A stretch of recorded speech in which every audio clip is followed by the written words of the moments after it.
Kinder Surprise egg, a quite astonishing commodity.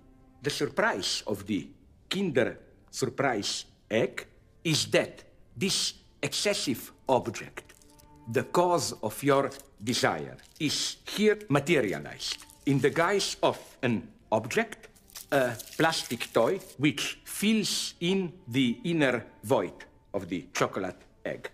The whole delicate balance is between these two dimensions. What you bought, the chocolate egg, and the surplus, probably made in some Chinese gulag or whatever, the surplus that you get for free. I don't think that the chocolate frame is here just to send you on a deeper voyage towards the inner treasure, what Plato calls the agalma, which makes you a worthy person, which makes a commodity the desirable commodity. I think it's the other way around. We should aim at the higher goal, the gold in the middle of an object, precisely in order to be able to enjoy the surface.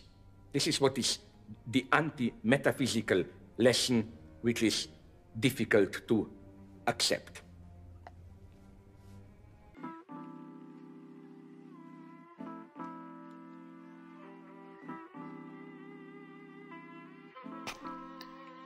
I think TikTok is amazing.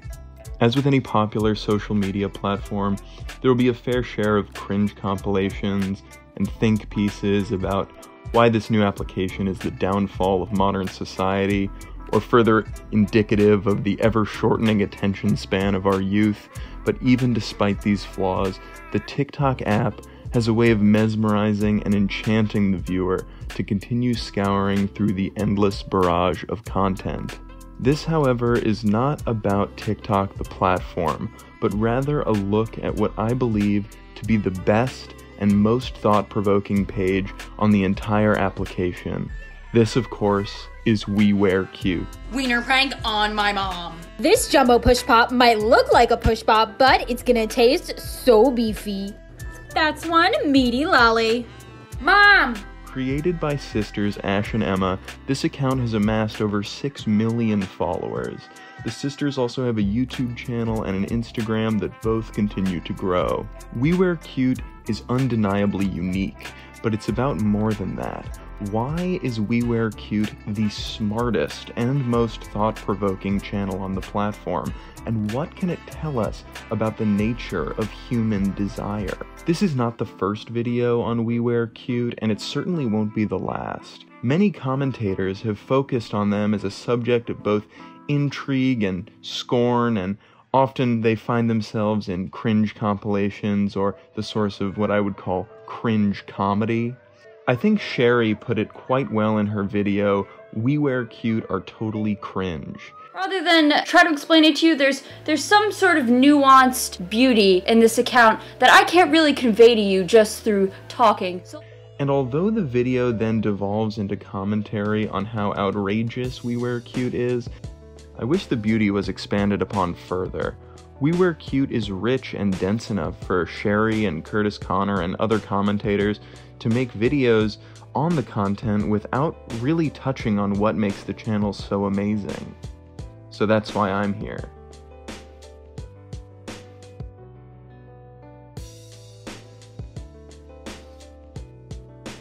Fake cola prank on my mom. This brown powder will make it look like cola, fizz like cola, but taste exactly like water. Time to tease her taste buds.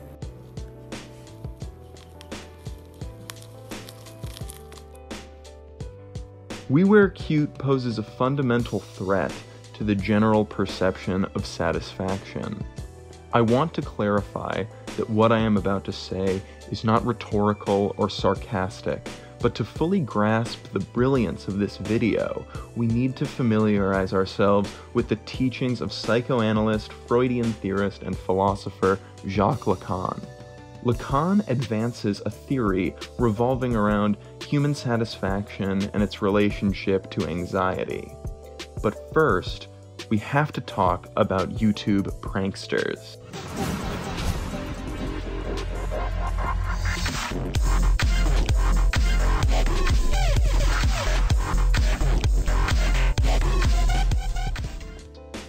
One thing that every prank video in YouTube history has in common, other than a painfully irritating main character, is that the audience sees the reaction of the prank's victim. This is why, for many years, pranksters dominated the entire platform, and the likes of Joey Salads, Batali, and Prank Invasion all became hugely successful. Even in broader culture, there is a long and rich history of prank shows like Impractical Jokers and Jerky Boys and Punked on MTV, and even shows like What Would You Do with John Quinones. There is a tried and true convention to the success of all of these shows. This convention being, of course, that we see the reaction of those being pranked. In contrast to this conventional, routinized approach to pranking, WeWearCute's Wiener Prank on My Mom has no ending. Or more adequately, it does not have an ending akin to that of any other prank video in the history of the moving image, and this is far more profound than it seems. Okay, now we can talk about Lacan. The term lack is always related in Lacan's teachings to desire. Desire, in a Lacanian account of human behavior, always arises from lack. There is nothing that is innately desirable, and desire only arises in situations where a person finds themselves in relation of lack. Desire does not latch onto an object, it latches on to lack itself. For Lacan, this means that the absence of lack is actually a problem and not a solution. For instance, when there is a lack of lack, when we have too much of something, the result is not satisfaction, but in fact anxiety. Dylan Evans summarizes this phenomenon in his Lacanian dictionary when he says, "The real purpose of the drive is not some mythical goal of full satisfaction, but rather to return to its circular path. And the real source of enjoyment is the repetitive movement of this closed circuit." To simplify this even more, as perverse as it sounds, we don't actually want satisfaction. What we want is to continue the circuitous route of drive and desire. Prank videos on YouTube are horrible, and no, this is not just because YouTube pranksters are by and large deplorable in their own right. No, it is in fact because we are being overloaded by desire. We see too much, and it makes us anxious. Satisfaction by design is unsatisfying. This also speaks to the majority of content on the TikTok platform. The content that attempts to be sexy, at least in a stereotypical sense, often comes across as clinical and too much. There is undeniably a lack of lack aspect to the overall experience of TikTok, which is why WeWearCute is so profound.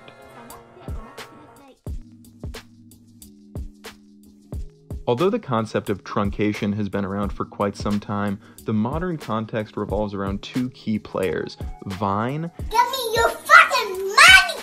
and Perfectly Cut Screen. You see this, Penny? I see it. Watch me make it magically disappear from the palm of your hand. You will not. 1, 2, and magic! I got it. That worked.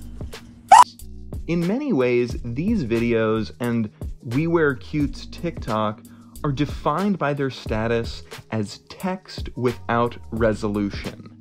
They do, of course, end, but with no real conclusion. Take, for instance, this offering from our friends over at WeWearCute. Testing Oreo life hacks. Do soggy milk Oreos taste good frozen? Let's find out. Now for the regulars. Milkalicious. Come back in 24 hours for a taste test. See what I mean? An ending, but not a conclusion.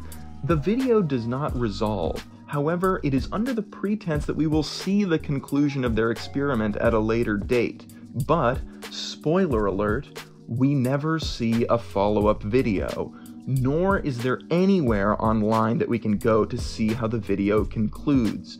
This is where truncation and satisfaction meet one another. Resolution is a marker not of wholeness per se, but a wish for the possibility of wholeness. It represents the softening of a hard reality, seducing the viewer to accept the fundamental lie of human subjectivity, that satisfaction is possible. By never truly completing their videos, at least in a manner commonly recognized to the majority of viewers, WeWearCute is displaying an understanding of how truncation and the absence of follow-through speaks more to the nihilistic reality of the world than a polished or conclusive ending ever could. This is particularly ironic considering how cute and cheerful the sisters are when they are in fact far more engaged with the bleak reality of unattainable satisfaction than their edgy YouTube prankster counterpart. This truncation similarly makes their videos far more memorable and engaging. I can say with 100% certainty that I have never once thought about a Joey Salads prank video after its conclusion, but I think about Wiener prank on my mom every single day. This, however, is never acknowledged by anyone making commentary on WeWearCute. Everyone requested to see this safe, and I actually looked under the egg and I found the safes combo. At first I didn't know what it meant, and then I looked closer and it's 0000. Let's give it a try. Yes! Hell, why did the video end right when she was about to open it? We didn't even get to see what's inside the safe. That was the whole point of the fucking video. It actually wasn't. If we saw what was inside the safe, the video would be bad. During his lectures, Lacan did not advocate the ending of psychoanalytic sessions at a random point, say, on the hour. He instead recommends ending sessions on the most striking point, when the analysand articulates the most striking statement or question of the session. This is why the style of WeWearCute is so infectious. It sticks in your mind and claws at you throughout the day, begging you to continue thinking about it. They make you wonder what would have happened next, and they never leave you with any concrete answers. These videos find their conclusion at the most enticing moment, and not being able to see that is in fact why the sisters are so enticing themselves. At this point, it should become evident why this video started with the explanation of a Kinder Surprise egg. As viewers, we are aiming for the goal of satisfaction, the toy in the middle of the egg. However, it is really all so that we have the ability to enjoy the chocolate on the outside. Our postmodern, however we call them, societies, we are obliged to enjoy. Enjoyment becomes a kind of a weird, perverted duty. The paradox of Coke is that you are thirsty, you drink it, but as everyone knows, the more you drink it, the more thirsty you get. This is why WeWearCute is mesmerizing. TikTok is the Coke. It commands its viewers to enjoy. And the more we do, the less satisfied we are. WeWearCute does not allow its subjects to enjoy. And it is in that denial that makes us enjoy them so much more.